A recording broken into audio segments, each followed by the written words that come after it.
13 मैचों में 2 जीत और 49 रनों पे पूरी टीम ढेर। दरअसल ये आंकड़ा है रॉयल चैलेंजर्स बैंगलोर का आईपीएल 2017 सीजन के लिए। ये किसी बुरे सपने की तरह नहीं है जो आरसीबी चाहेगी जल्द से जल्द भुलाने के लिए।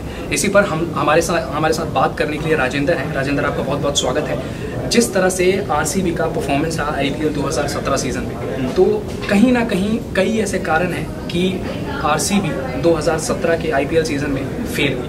और पहले ये माना जा रहा था कि आईपीएल में आरसीबी को एक बड़ा दावेदार माना जा रहा था ट्रॉफी का, लेकिन बहुत ऐसे कारण हैं जिसकी वजह से आरसीबी फेल हुई। तो पहला सवाल मैं आपसे ये पूछना चाहूँगा कि टॉप 3 बल्लेबाज जो हम मतलब आईपीएल के शुरू से माना जा रहा था कि एबी डिविलियर्स थे, विराट कोहली थे और क्रिस गेल थे, ये तीनों के तीनों आरसीबी के जान माने जा रहे थे। आखिर क्या हुआ?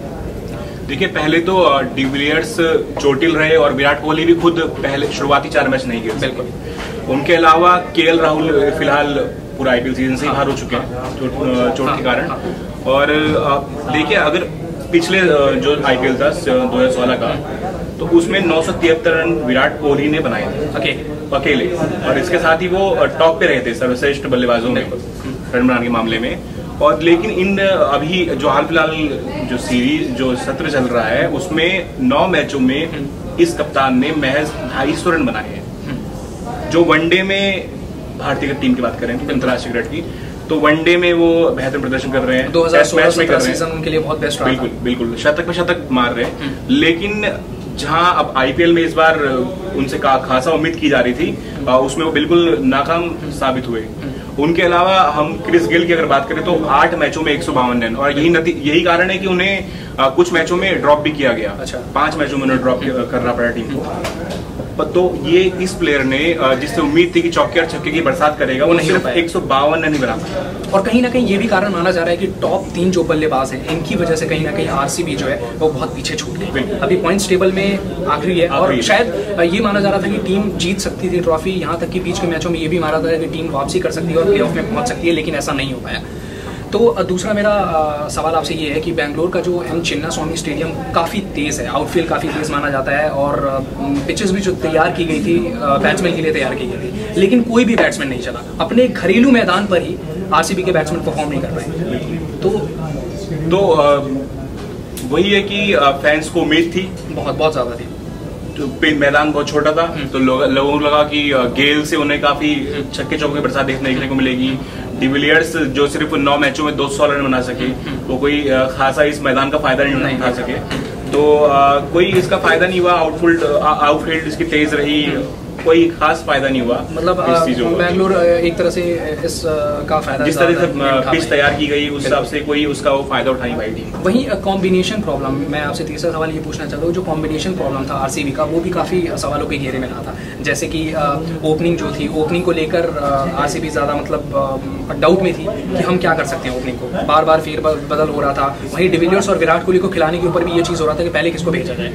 तो क्या हुआ ऐसा? तो ओपनिंग की अगर हम बात करें तो क्रिस गेल ने खुद इस टीम को काफी पशुपेश में डाल दिया। अभी पिछले मैच में जो क्रिस गेल का 100वां मैच था, उसमें वो खुद 0 आउट हुए। और इस बल्लेबाज का ये हाल है कि 0 पे जाए चाहे 100 पे जाए, उनके चेहरे पे कोई भाव नहीं होता। उन्हें अपने ही अंदाज में खेलना है सिर्फ, जो कि टीम को कई बार भारी पड़ जाता है ये अंदाज उनका।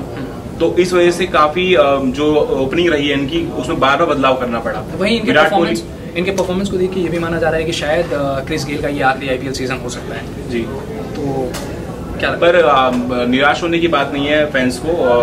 ऐसा बस सुर्खियों में आ रहा है, कोई जरूरी नहीं है या लगता नहीं है अभी कि गेल इन चीजों को इतना